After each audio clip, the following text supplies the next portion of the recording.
All right. So, it's been an interesting morning so far because I thought the title of my sermon was different than what Jan thought and put in the order of service.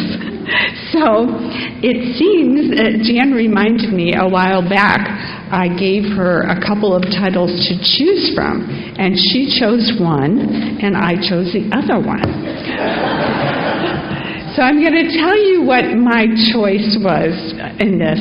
The title of this sermon for me is, If You Want to Walk on Water, You've Got to Get Out of the Boat. And Jan's title is Fear Is So Yesterday, and they're the same. So I am so glad that we were thinking that way. So I want to start off with the story of Peter.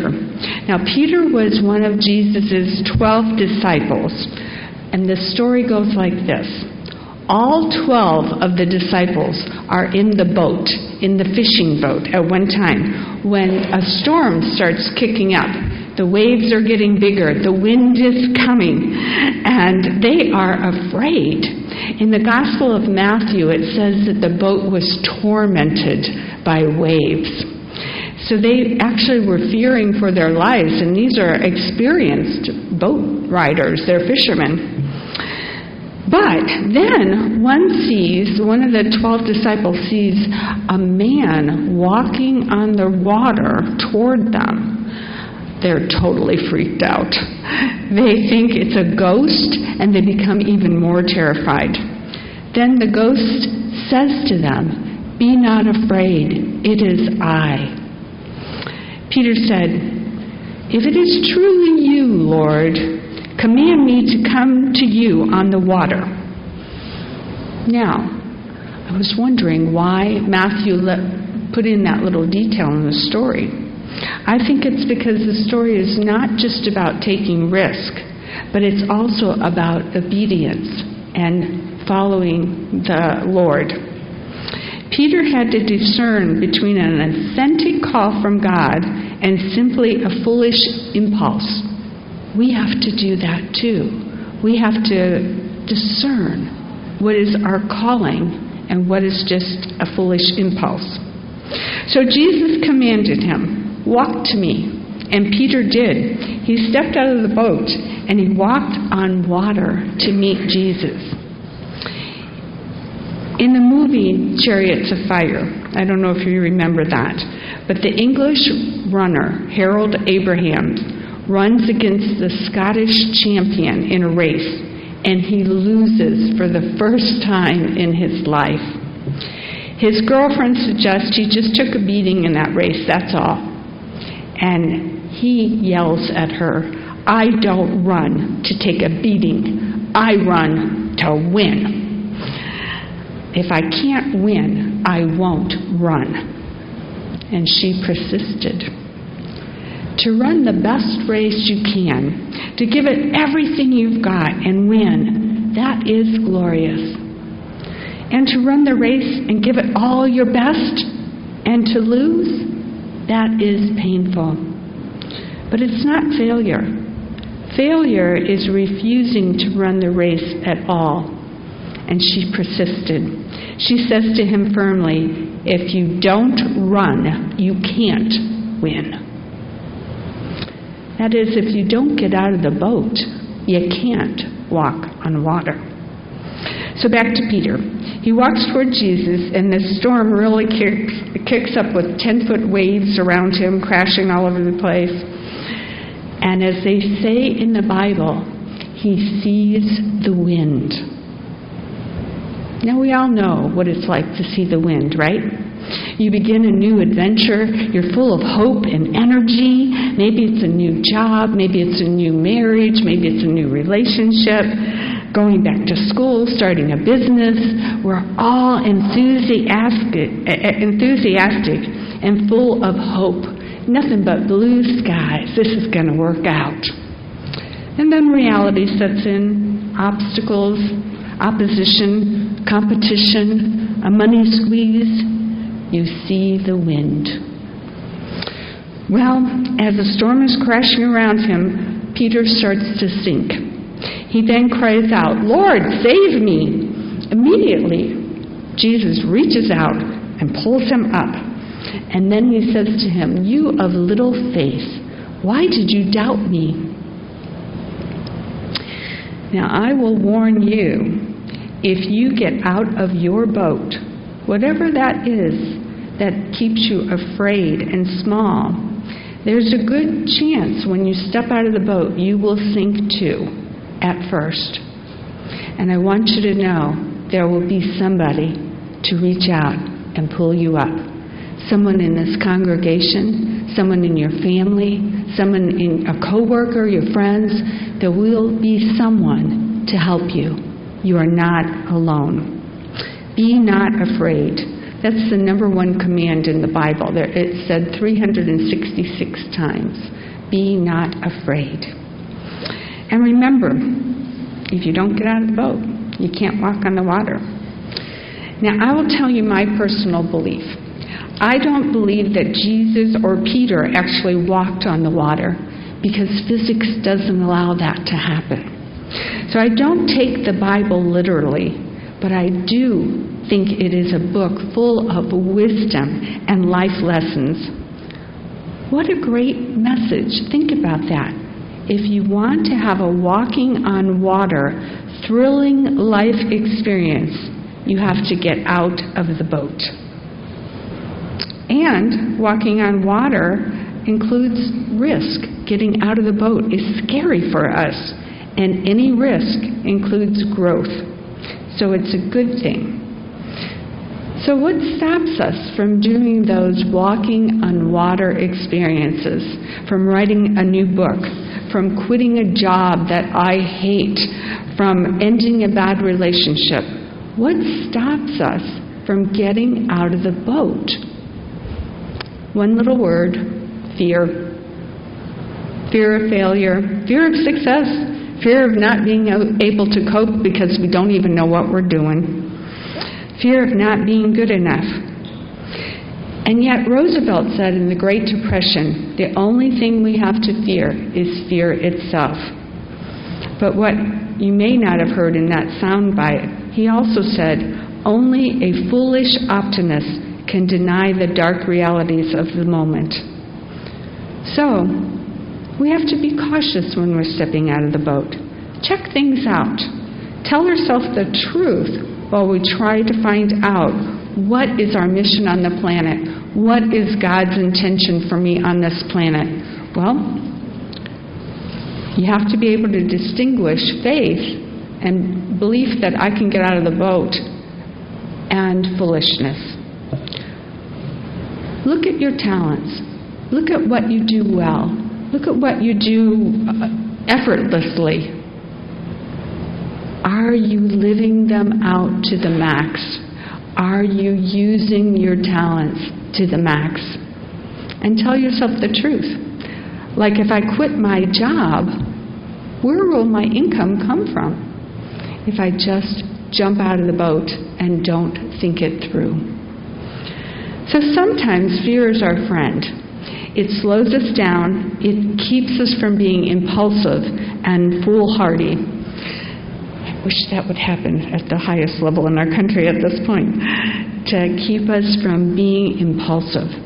It protects us from true danger. Fear is fight, flight, or freeze, pumping adrenaline into our system, preparing our body to be stronger and faster.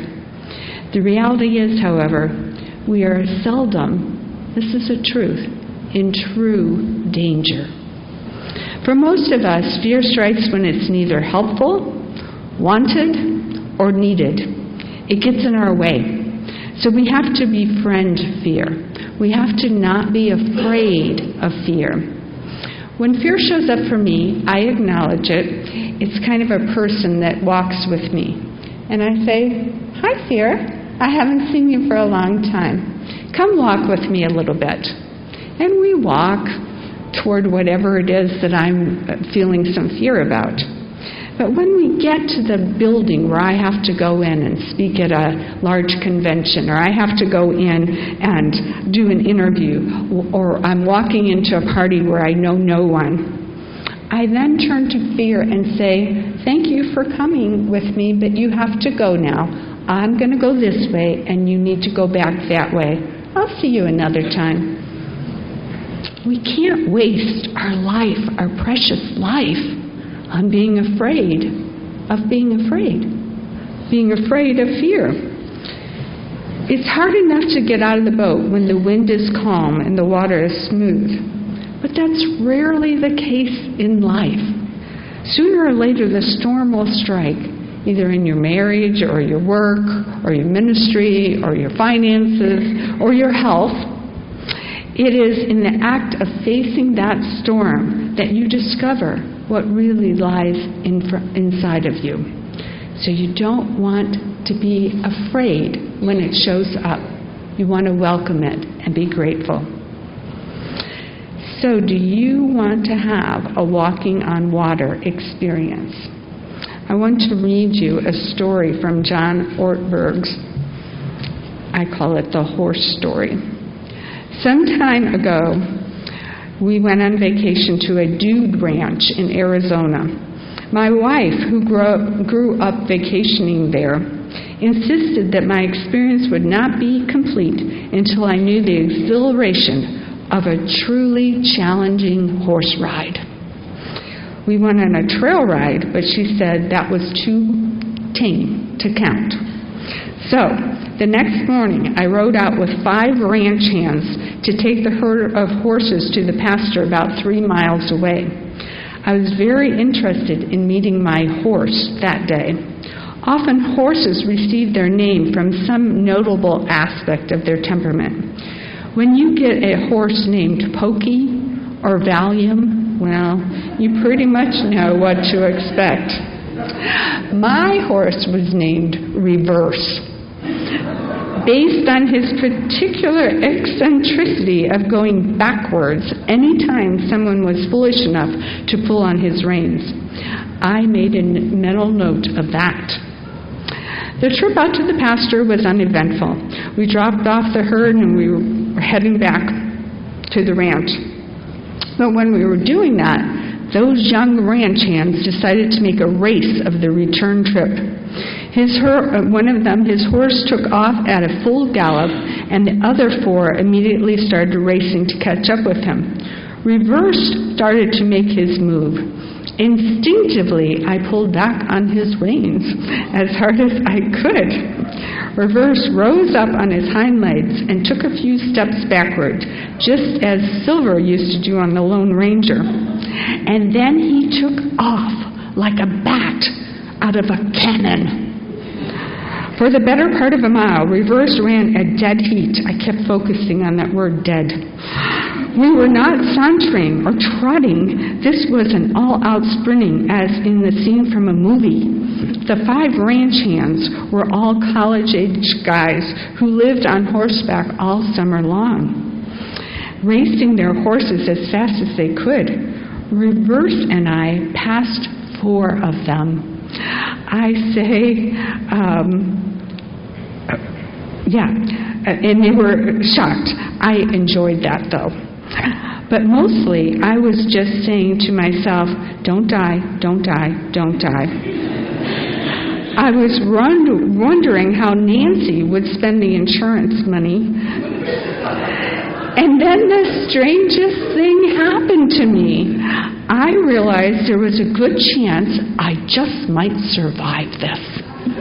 And then it became one of the most exhilarating moments of my life. I had a few moments of what Mikhail calls flow, my own private optimal experience. For a few moments, I was completely captivated by a single activity. All I could hear was the pounding of Reverse's hooves. All I could feel was the rush of the wind in my face and the swaying of the gallop. Out of the corner of my eye, I could see the startled look on those other horsemen. Okay, but for me, I felt alive. It was one of those walking on water moments. When we got to the camp, I started laughing from sheer adrenaline. By the time we pulled up to the fence, I knew this had been the ride of my life. I would not have missed this experience for anything. My only choice had been to say yes or no to the ride. I had to decide whether I had faith enough to ride that horse. When I mounted the horse, I did not have a clue of what was going to happen to me. I did not know of the details that would happen. If I had known, I might have said no, but then I would have never known the exhilaration of the ride. Once I took a single step, once I got into that saddle, a whole world of experience was set in motion. Everything was up to the horse. I could not control it, but I could have missed it if I hadn't gotten out of the boat. So, do you have a walking on water experience that you would like to do? The high point of Peter's story is Peter started walking on water. The high point of John Ortberg's story was riding that horse like crazy. The high point of Howard Schultz's story, the founder of Starbucks, was opening a second store when the first one finally made it out of the red and made it into the black. The high point of Mark Zuckerberg's story was as a college student, he figured that algorithms for Facebook out. He tried it, and it worked. Each of these people, and so many more, got out of the boat, were afraid, saw the wind, and yet persisted and walked on water. What about you? What do you have to do in order to walk on water? Maybe it's facing some failure that you had. What failures do you have to own and say, yeah, that happened to me. I tried a business, it didn't work out. One of my friends bought a restaurant one time, and they're over that now because it was horrible. It was horrible. They had never been in the restaurant business before. So what do you have to own to determine who you are and who you are not? You have to know who you are and what you're doing on this planet. I believe that. And how can we know that? We have to continue to listen to that still small voice that is inside of us and pushes us. Some people call that God. It's a guiding force that's always with us. It's our gut talking to us. Don't do that. Do this. Don't do that. Sometimes we have to get really quiet to listen to it, but it's always there. Am I on the right path or not? Be still and listen, and that still small voice will tell you. Is it time for you to get out of the boat? Maybe. I don't know what your boats are, but it may be time. Lao Tzu, the founder of Taoism, said, at the center of your being, you have the answer. You know who you are, and you know what you want. If we listen to that still small voice and say yes to getting out of the boat, it sets off that adventure. I really think that at that point, God or the universe starts helping us. It steps in, and coincidences start to happen. We meet people that we need to meet. We have somebody say, I would like to donate to your cause. Okay. I mean, things start happening if we step out of the boat and are brave. Our only choice is whether or not to say yes or no to the ride. What walking on water adventure awaits you if you would step out of the boat? Maybe you want someone to love. Maybe you want a better paying job. Maybe you want a pet to show up at your doorstep. I don't know what it is. I just say, put it out there. Put it out to the universe. I don't know how much power we have to co-create with the universe, with God, but we have some. I have found that when I get really focused on what I want, like I want more energy, I want no mouth sores, I get really focused and I put my energy on that, the universe responds. Maybe it's not right away, and maybe we have to face the wind first, but the universe responds. We are all interconnected. When we send out what our vision is for getting out of the boat, people will help, and they do. So I would encourage you to try that for like 6 months. Every day, say a little prayer, say a little declaration of what it is that is pushing inside of you to encourage you to get out of the boat. My prayer every day is, you say it in present tense, my body returns to perfect health. My mouth returns to perfect health. And I say it every day, over and over again, because I'm ready for that to happen. So, I wonder if you know it's time for you to get out of the boat, and if there's one step you can take in that direction today. Get out of the boat wisely, cautiously, a little bit at a time, and when the wind shows up, befriend it. Say to you, because really the wind brings us problems to solve. I call them puzzles from the universe. And every time we solve one of those problems, we grow, both mentally, emotionally, and spiritually as well. Storms have a way of teaching us things that nothing else can. Don't be afraid of them. Fear not. Also, all research about self-esteem boils down to one issue. When you face a difficult situation, do you approach it, take action, and face it head on, or do you turn and run, wimp out, and hide? If you take action to get out of the boat, to do something difficult, to have a walking on water experience, you get a surge of delight, even if things don't turn out that well.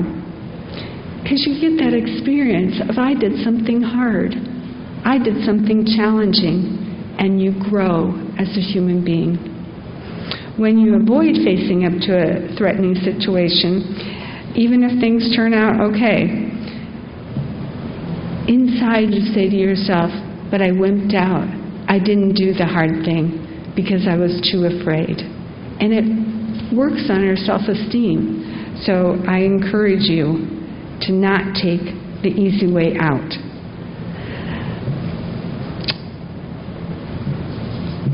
And to learn that the trick is, as I stated earlier, not to be afraid of being afraid. Befriend it. It's there to help you grow.